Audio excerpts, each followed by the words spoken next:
Welcome to this week's episode of the CD Sport Podcast with me, Kerry Davis. Joining us today is a former professional cricketer, rugby player, football player, American football player, Aussie rules player, and he's in the Guinness Book of Records officially for the world's biggest sports fan. It's another Welshie down under, KIEREN Blake, but we all know him as Beefy. What's happening, Beef? Yeah. Oh, not much, mate. Just trying to survive lockdown and, trying to make the most of it in Melbourne. It's, bloody nightmare. But there we go. You know, you got to live with it sometimes. No, that's it. I think being in Australia is better than being over in the UK at the minute, I think. Although you're in a miniature lockdown now, aren't you?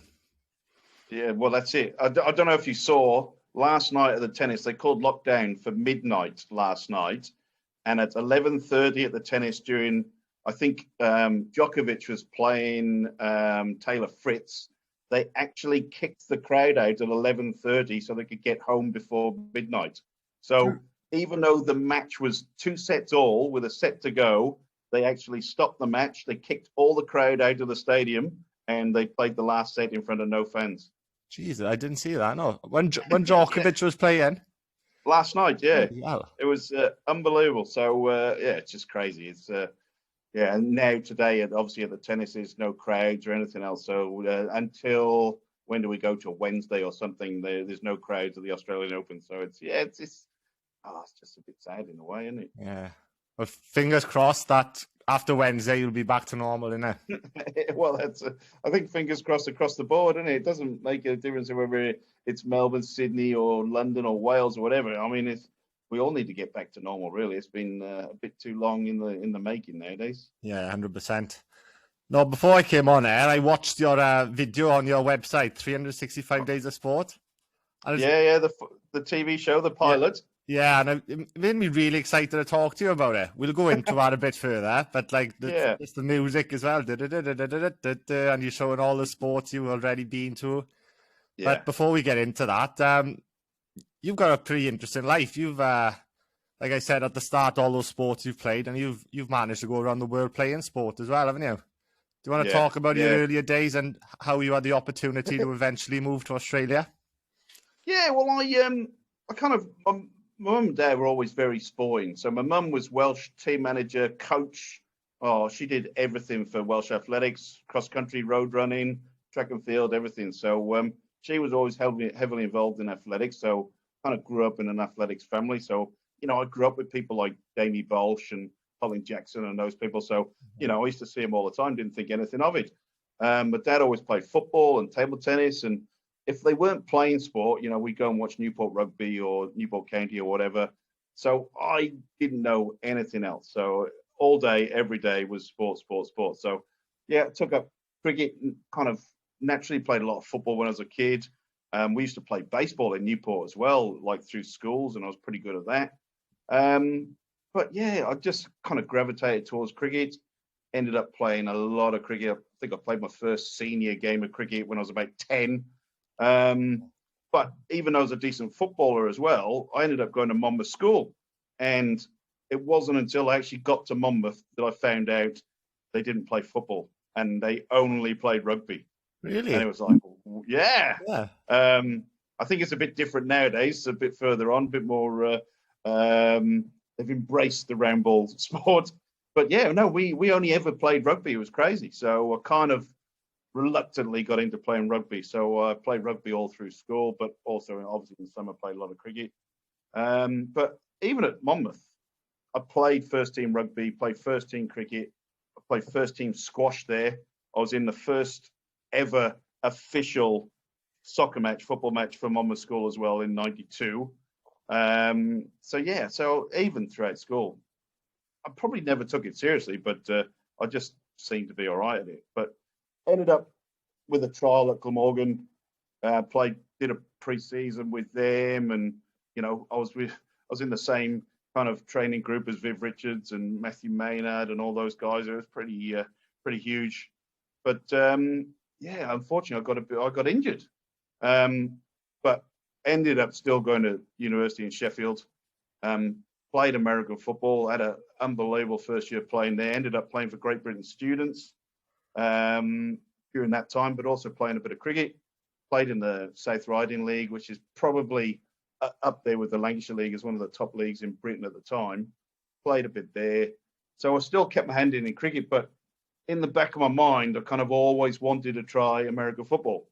So got myself on an exchange program to Texas, University of North Texas, and got there early, kind of tried out inadvertently for the team, started kicking a few balls around, and these Texan guys said, "Hey, man, you've got one hell of a leg." And it was like, okay, right, let's do this. And so started punting a few balls for them, and it was like, yeah, you need to come and play for. You need to be on the team, man. So met the special teams coach, and he said, "Let's go meet the head coach. Let's do this. You can be a walk-on." So we started having a chat to the main coach, and he said, "What are you doing here?" I said, "I came out on an exchange," and he was like, "Mate, you can't play. You can't play sports here on an exchange program. You need to transfer fully." And I was like, "Well, I don't really want to transfer because I'd already done a year at university." So, and I kind of was still tossing up between whether I want to do this or whether I want to play cricket. So in the end, I had to turn him down. So I didn't end up playing. And the irony of the whole thing about playing American football over there was the guy that I was probably a little bit better than ended up going to play like 7 or 8 seasons in the NFL and won a Super Bowl. That's crazy. So, and punters now, they make $1 million a year. There's a lot of Australians obviously going over to play as a punter in the NFL. So, it's crazy. But, in the end, I ended up playing rugby, like you said, over in Texas. And we had the little team in Denton. We won the Texas State Championships. We won the Western Regional Championships, and that put us through to the national finals. So we got to the national championships. I ended up actually playing for Texas Collegians against Blackheath, or Blackheath under 21s as it was back there. So, I've played gridiron for Great Britain students, cricket for Wales, probably left that out, rugby union for Texas, and, well, like you briefly mentioned, we played for Wales in the Aussie Rules World Cup as well. That's that was a long time in the making, but we put together a team to play in the Aussie Rules World Cup, and I looked after the boys there. It was fantastic, and obviously you were a big part of that. And that's how I met all the boys in Melbourne, isn't it? Scotty, Trig, Glyn, Rodri, all them boys. Yeah, no, it was fantastic. Enjoyed that immensely. I thought you played a bit of Aussie Rules before that, see? But when I looked through your notes, that was your first time as well, wasn't it? Yeah. That was I played one game like years ago in a veterans match, and it was very different. It was but that was the only taste ever. I'd never even kicked a ball, handballed, or anything, so I had no idea what was going on. Yeah, it's completely different. Like when I saw you put the Facebook group up on, it was Melbourne Welsh, wasn't it? Yeah. And you said, we're looking for Welsh players. So I thought, I'll give it a crack. It can't be much different to rugby. Same shape ball, you tackle people, but Jesus Christ. There's a shepherd, what's it called? Shepherding. Off the ball and not passing. You got to do the old, punch it. Handball. Handball. The handball. You got to basically punch it. Yeah. Yeah. No, weirdly enough, everyone thinks the same thing. It's very similar to rugby, but it's actually more similar to basketball than it is rugby, weirdly enough, because obviously being a 360-degree game, you got to, you have to look all around you to find out what's going on and watch the formations and everything else. So, basketball players have a much easier transition playing Aussie rules than rugby players do. So, it's totally different. Yeah, I like you said basketball. When I was doing it, I was like, fuck, this reminds me of football a bit, like soccer, football, whatever you want to call it. Yeah. Because like you said, you're looking for the spaces and all that. Yeah. Yeah, well, that was hell of an experience. I've still got in the house here. It's framed up next to wow! Yeah, it's in the Welsh, the vest and the program. The program with all our names on it. Yeah.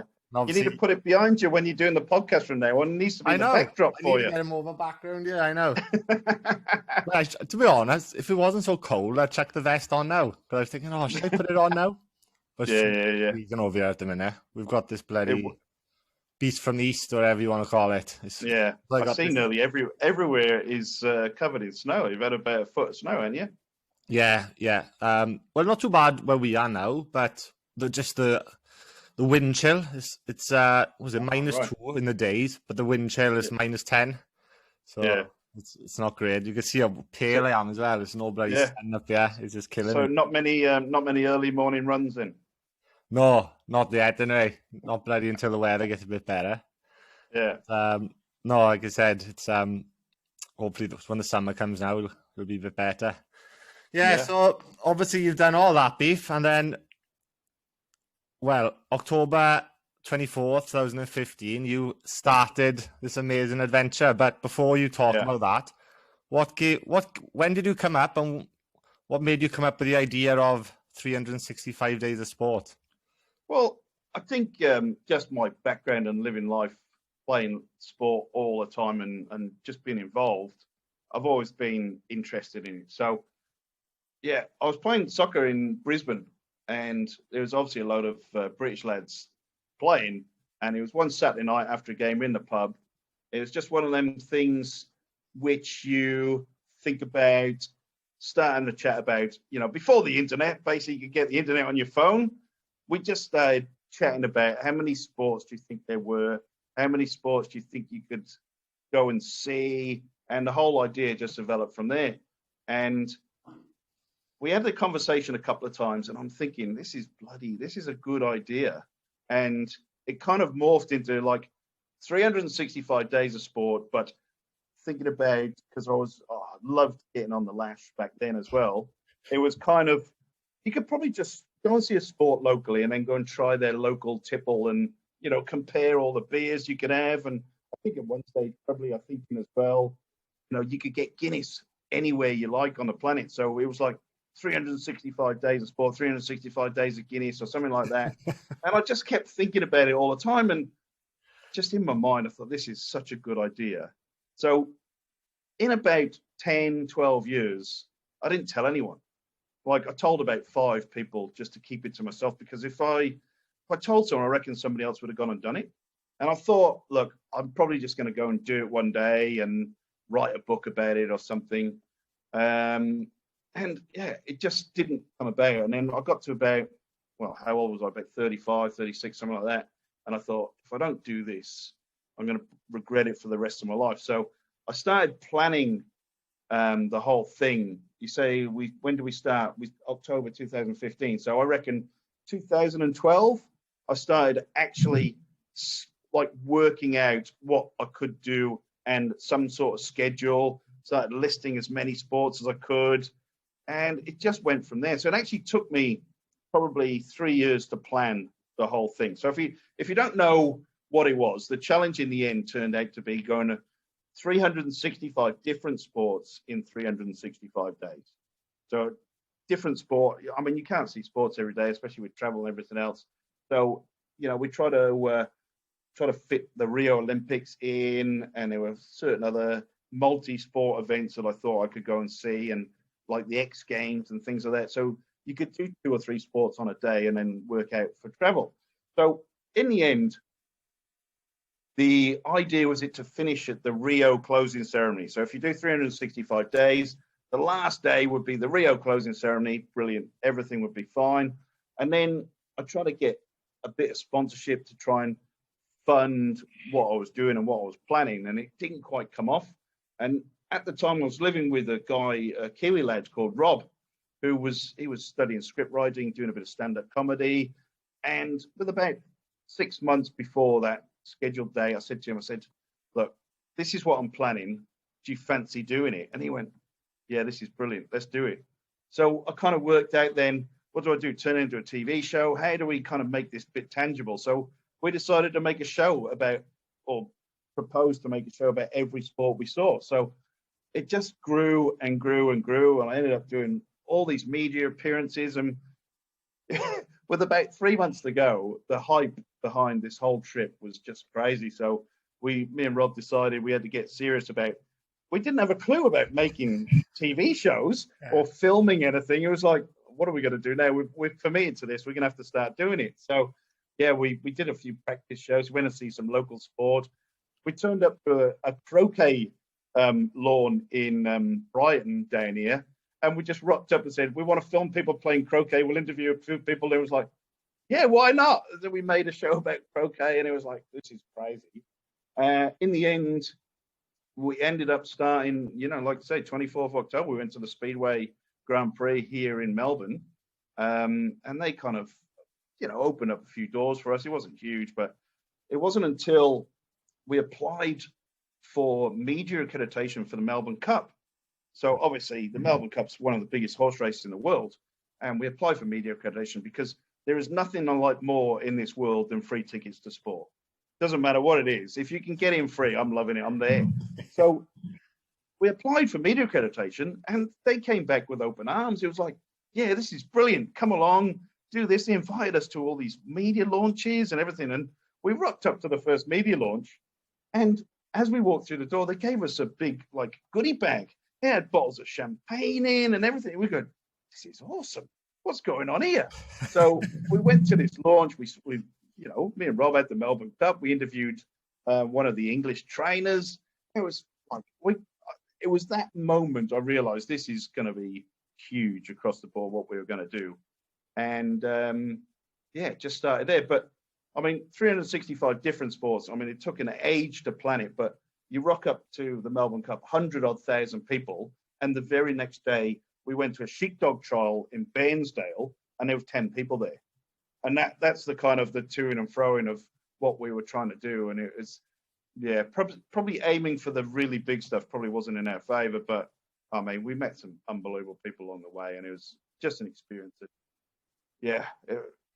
I don't know if you could ever recreate that, because it was we just did it by the seat of our pants. And, what came out of the end was just phenomenal. I was going to say, obviously 365 sports. Obviously, everybody knows the rugby, the football, the basket. I could probably name about, I don't know, maybe 50. If I had a book and a pen now, I wrote 50. I could probably do 50 sports. You know what I mean? On the top of my head. So for you to find that many sports, but like I said at the start, when I was watching your video, you watched some crazy shows. I don't know what it's called, but was it like a fish throwing comp? Fish throwing? Yeah, we went to the World Tuna Tossing Championships. Tuna, was it? Port Lincoln, which is the tuna capital of Australia. Yeah, and they have it every year. They a massive crowd there. So it's not a very big place, but tuna tossing. I mean, we actually went to the American Salmon Tossing Championships in the end, but that was nothing like what they have down there. It was crazy. But tuna tossing. Some of the things that we saw, admittedly, wouldn't be considered sport, but there's a contest. I mean, we actually had a few rules. So basically, the contest had to be organised. So, like me and you, Care, we couldn't go down the park and play tennis, and that's tennis done. It had to be a tennis tournament. It had to be organised. Teams had to be playing for a result.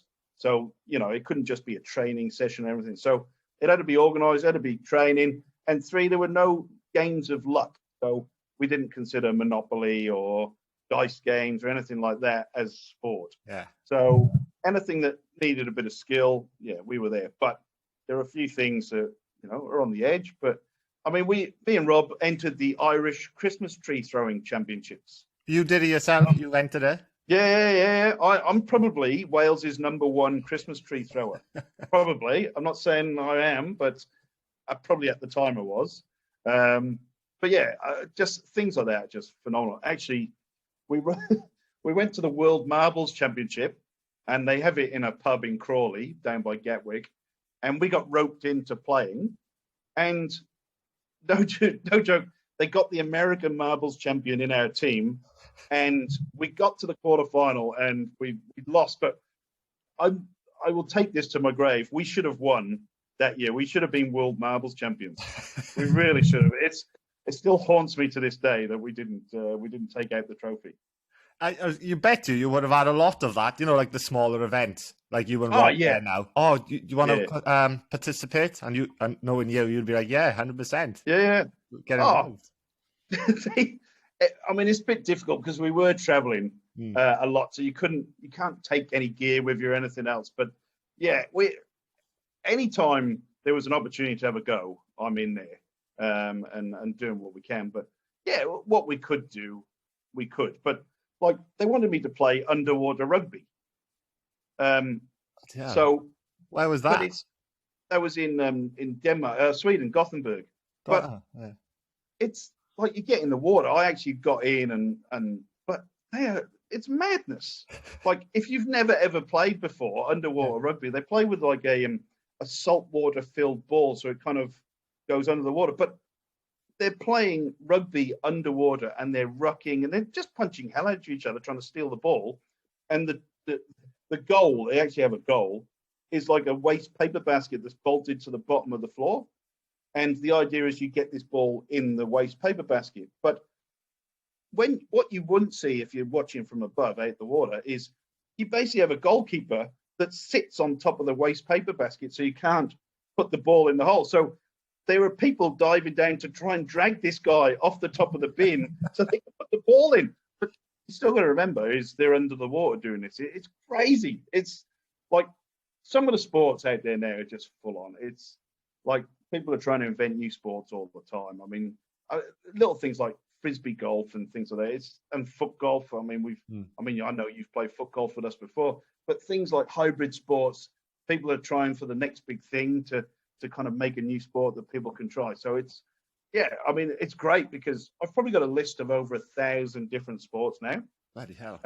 Like when we were doing this thing, people are emailing me all the time about, you need to come and see this sport, or you need to do this, or have you heard of this? And it's like, wow, it's crazy that all these new indoor sports especially. But I mean, you take 5-day cricket, it's 5-day commitment. People want to play sport in an hour. So they're trying to get sports to suit that express experience. So you don't have to commit to being away from your family or doing whatever. So people are thinking of new things all the time. It's good to be doing what I do and being the contact now or the go-to man for niche sports is bloody great. Yeah. Like you said at the start, you did a lot of media. You were on all the main channels in Australia. Is it Channel 7, Channel 9? Yeah, we did ABC. Yeah, ABC came out for a day when we were here. Unbelievably, the two sports we saw with ABC were Dancing with Dogs. I've just got to tell you about Dancing with Dogs. Yeah. If you've got a dog and you want to dress up in a costume and then dress your dog up in a costume, then do a dance routine to music with your dog, that is the sport for you. So Dancing with Dogs. And then we saw land yachting or blow carding, which is basically, you've got a yacht with wheels and you sail it on land and you have races and things. So yeah, the ABC came out and spent a day with us. When we did a full feature with the BBC World Service. Yeah. We caught up with South African TV at the Super Bowl when we were in San Francisco. Not that we went to see the Super Bowl. We were outside the stadium. We couldn't get in. But yeah, it was crazy. But the worst thing was, out of all the media we did, we spent a lot of time in the States and we didn't do any media in the States at all, which is unfortunate. But it probably led to us running out of money in the end, but never mind. Yeah. That would have been a big one to crack, wouldn't it? If you had the States behind it, wouldn't it? Yeah, it would have been brilliant. Yeah. What was what's the Frozen Dead Guy Festival in Colorado? Frozen Dead Guy Festival is a festival they do in just about an hour and a half out of Denver. But I was going to say the legend is, it's not a legend, it's real. So there's this Norwegian scientist and he died. I don't know if he died in Norway, he died in the States. Anyway, he's frozen in a cryogenic facility, hoping that science will move on so they can bring him back to life. Right? Right. So they've done this festival to celebrate this fact that there is this guy hoping that science moves on. So they have coffin races there because obviously he's dead. They do frozen turkey bowling. That's where we saw the US salmon tossing temperatures. But they've got all these weird things. Basically, it's a massive weekend where you just get on the lash. It's kind of, it's one of the, if you ever see the top 10 festivals to go to before you die lists and things in the States, that's kind of always on there. But it's basically just a huge piss up for college kids. But there is a bit of method to their madness in terms of the Frozen Dead Guy Festival. Yeah, when you said that on your video, I was like, I got to ask him, what the hell is that? Like, Yeah. I wouldn't even know where to start. Was the guy? No, Can you see the guy's body there? No. it's well, you can. I don't know if you can, but apparently it's in a shed not too far up the road. Ah, right. But they've built this. Well, they basically put him in a freezer. Mm. So, and since they put him in a freezer, there's two other people as well that are paying that have died, and their families have put them in the same facility to try and freeze them as well. He's So like, I yeah, don't know. I think you can go and see the facility, but yeah, it's not there when you do it. why you'd want to, I have no idea. No, I think I wouldn't. No. Yeah. Another thing too, we'll get into. Obviously, you did 365 day, 365 sports. Obviously, there's a lot of travel days involved with that as well, isn't there? So, Yeah. like, obviously, you'd have to maybe. How many sports was the most you saw in a day, type thing, roughly? I think probably about 6 in the end. I mean, when I ran out of money, that was in about April, so it was about 5-6 months to go. I kind of sat on my ass for 4 weeks and thinking, what am I going to do now? How am I going to sort this out? So what I did, took a bit of time off, made my work for Etihad. So while I was messing about when the Euros are on, Wales got to the semi-final. That's it. So I rang my mate and I said, can you sort this out for me to get to France? And he went, yeah, I'll try and get you some tickets to get to Paris, because Etihad obviously fly Melbourne, Abu Dhabi, Paris all the time. So he ended up sorting me out some staff discounted tickets. So I flew into Paris, drove to Lyon, saw Wales, Portugal. Obviously, Wales lost in the semi-finals. So I decided while I was in France, the Tour de France is on the same time. So I thought, I've always wanted to go and see a mountain stage of the Tour de France. So from Lyon, I kind of drove to Andorra. And when I got to Andorra, you can't park on the Tour de France route. So if you want to go up the mountain, you've got to park at the bottom of the mountain and walk up there and whatever. So I got there on the Friday morning, parked up. It's 8.9 kilometers to the top of the mountain walk. So as I'm walking up this bloody mountain, I get a text message from my mate saying, I've booked you on the 10 a.m. flight next day, because Wales had lost. They weren't in the final. So I'm in Andorra, 10-hour drive back to Paris, and I'm halfway up a mountain, and he's booked me on a flight literally less than 24 hours away. So I walked 9 Ks up a mountain, see the Tour de France that day, walk 9 Ks back down the mountain. So I get back to the car about, 7 o'clock. Then I have to drive 10 hours to Paris to get on a flight back to Melbourne or back to Abu Dhabi. And I go and check in, and they go, oh, sorry, Mr. Blake, we're fully booked. What? So, yeah, because I was on standby on staff tickets, but in the end, a few people didn't turn up, so I actually got on. It wasn't. I was knackered. So I flew to France, and I was literally in France for less than 2.5 days, and flew back.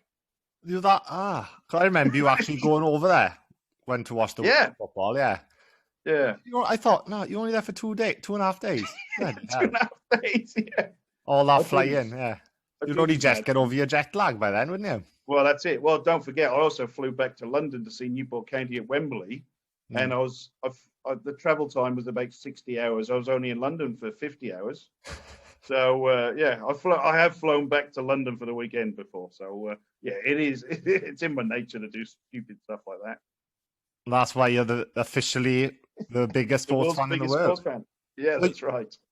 Guinness has actually reached out, and you've got the official. Because I actually Googled, when I read your notes, I Googled it. Not to say you were lying. I just go, just in case the listeners Google KIEREN Beefy Blake. Yeah. And there you are. You're there. Yeah, it's there. KIEREN Beefy Blake. It was quite funny because I'd finished. I kind of got to. No, I think I just finished, and an email came through saying, "Oh, we've got correspondence that you're doing this. Can you prove you've been to all these sports?" And it was like, well, yeah, it's all on my social media and everything else. And the one unbelievable thing that people don't realize is when you take a photo and especially with your phone or anything, but the photos are geotagged. So not only are they date stamped when you take photos, but if you take them with your phone, it actually tells you where you took them. So I had to send all that information to Guinness, and we went back and forth about 5 or 6 times with photos, with what the events were, and any social media stuff that I was with, so they could kind of cross-reference every sport I saw.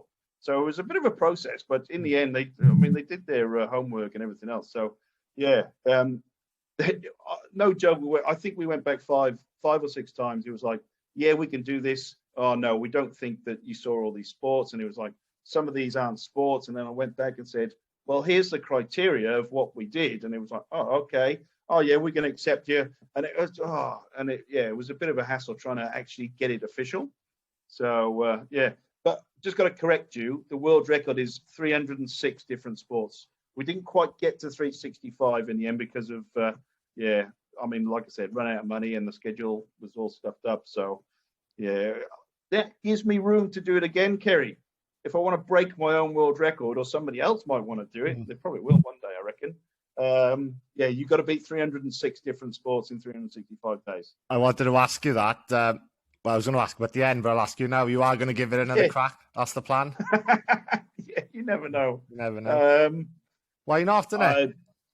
Exactly. Life's a living, mate. Life's a living. Yeah, I don't know. I mean, I've been trying to sell. I mean, you've mentioned the TV show we did. We made over 100 little shows for all the individual sports we saw.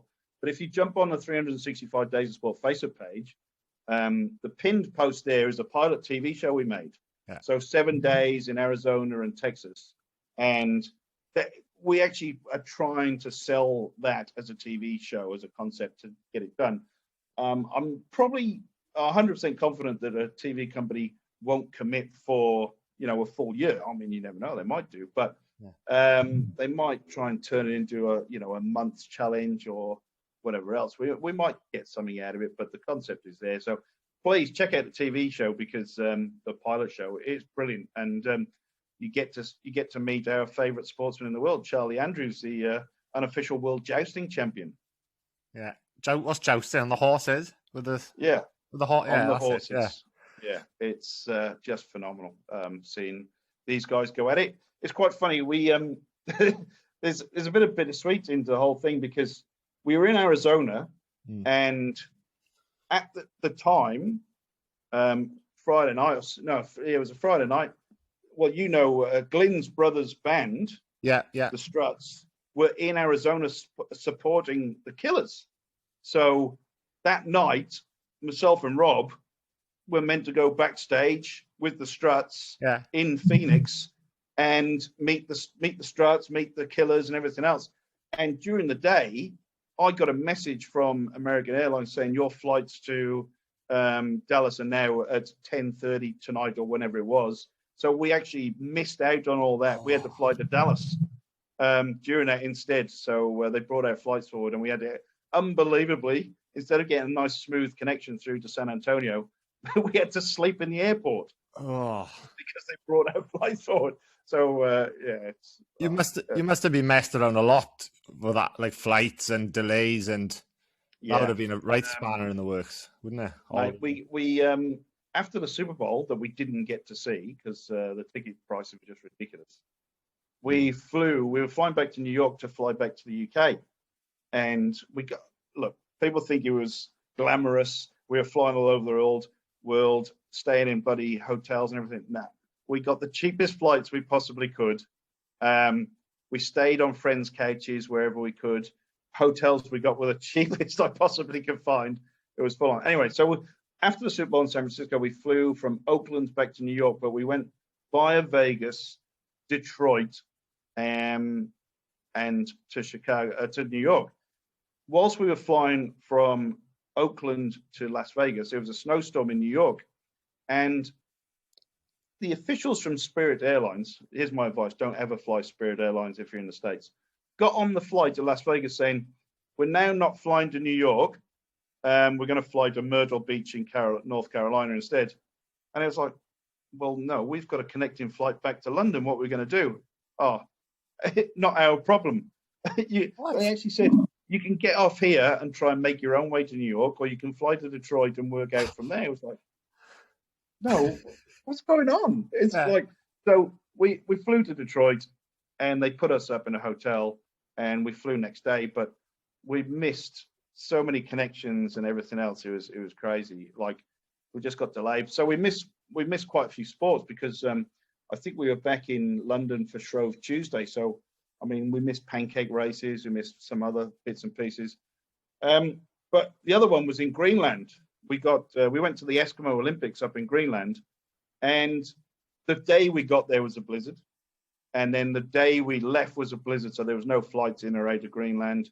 We missed our connections. Actually, weirdly enough, we were going from Greenland to Iceland to Denver for the Frozen Dead Guys Festival, and we missed the first day of the festival because of the blizzard in Greenland, and missed our connecting flight from Iceland back there. So we missed a day of the festival. Yeah.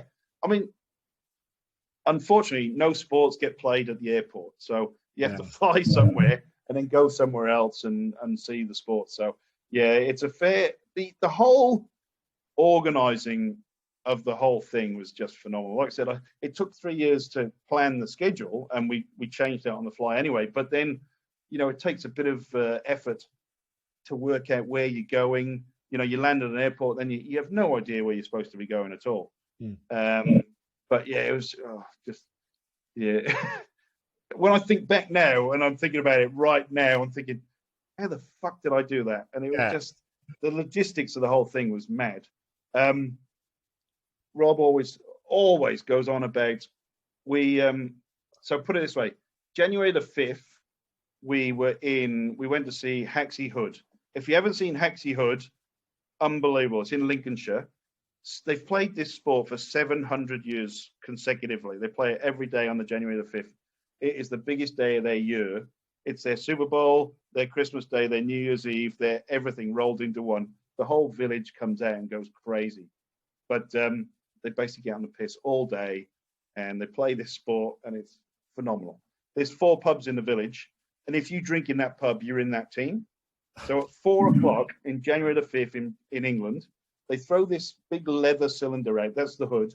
They throw it up in the air. Somebody grabs it, and then 200 people just go straight into a big rolling ball. And they do that for hours. And the idea is you've got to get the hood into the threshold of your pub. And then if you do that, you win. You got 12 months of just sheer glory in the village. So it's been known to go like till 3, 4 in the morning. Now, like the first week of January, that's bloody cold.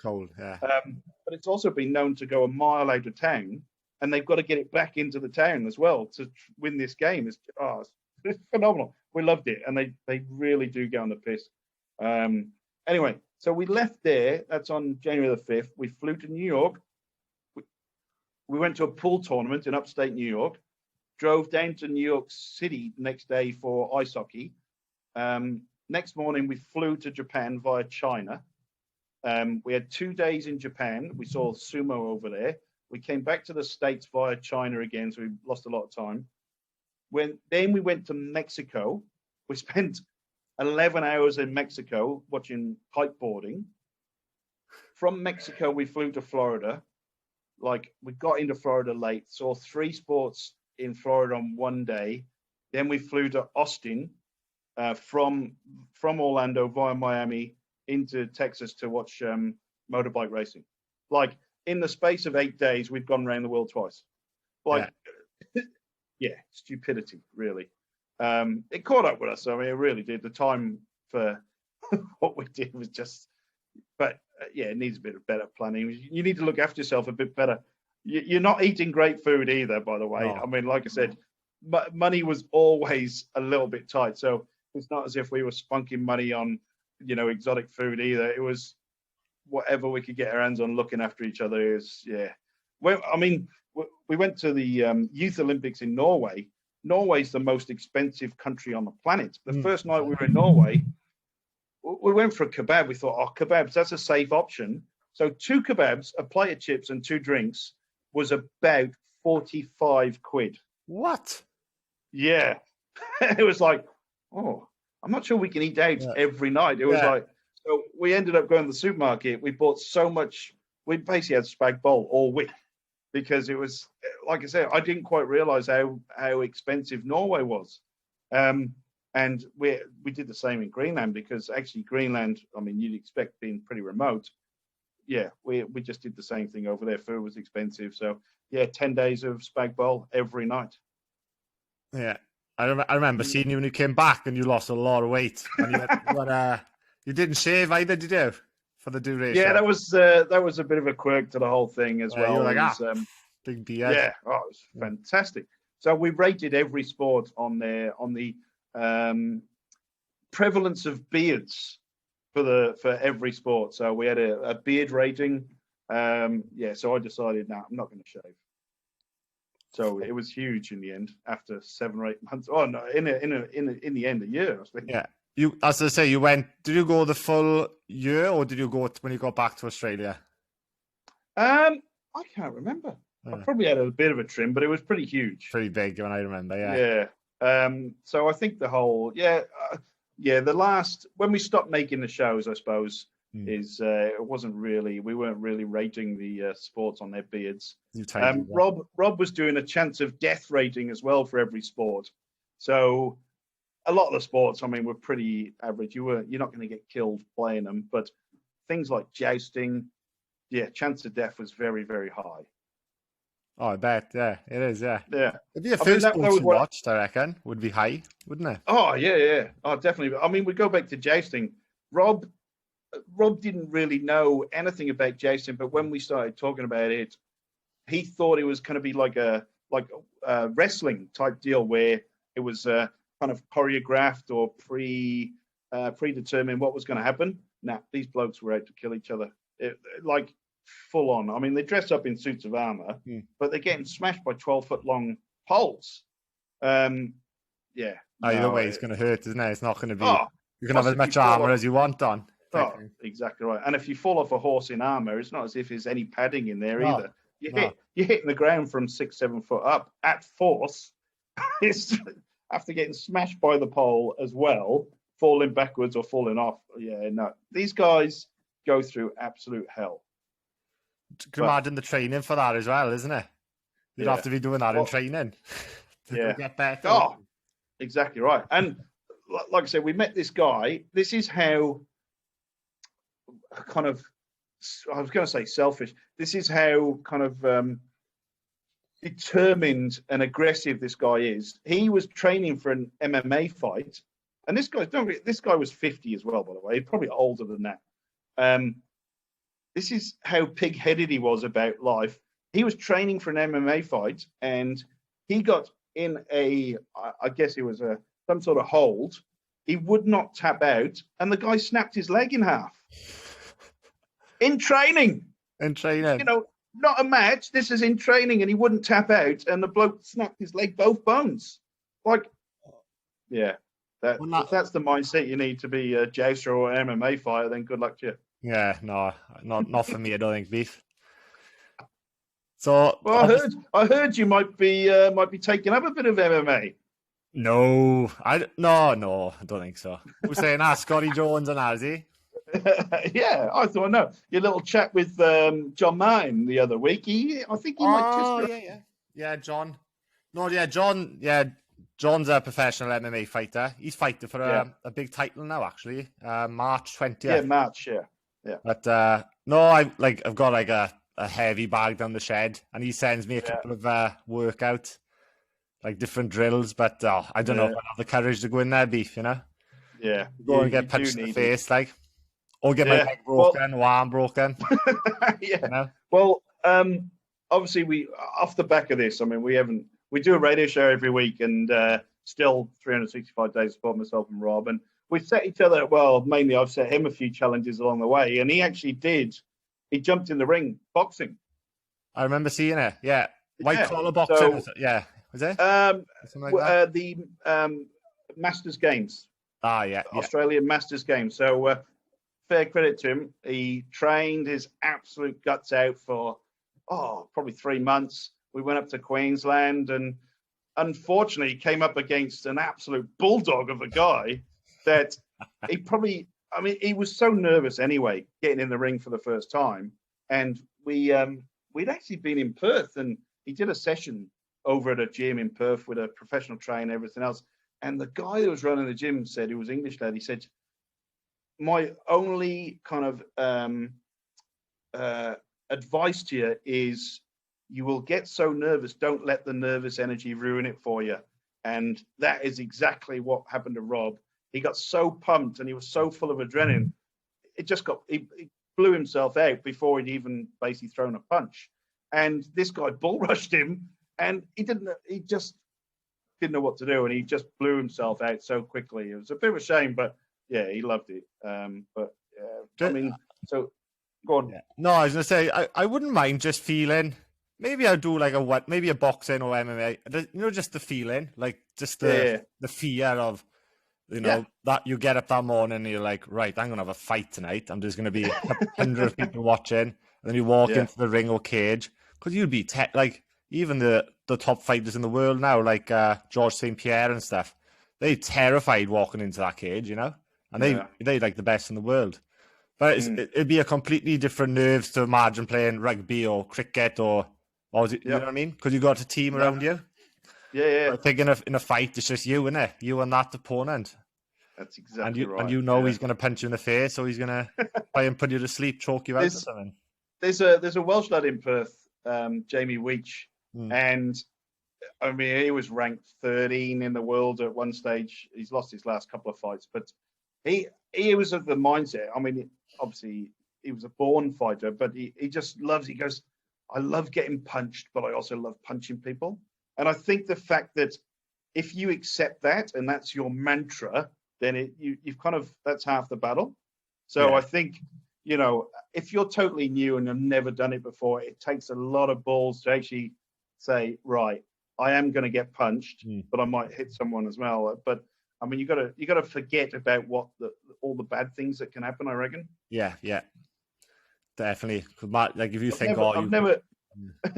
I've never done it myself on a formal scale. I've got in a few fights playing rugby, but I think that's different. Yeah, the ref's there to break you up as well. Boys, roll back in there. Mate, I mentioned playing rugby in the States. Every game you play over there is probably a little bit different now. There was always a 28-man brawl. Really? Basically, the two fullbacks were just, worlds apart. But they just loved it. The Americans just loved getting in a fight. It was their excuse to go and have a legal punch-up. But every game there would be something. There would be a bloody mass brawl going on.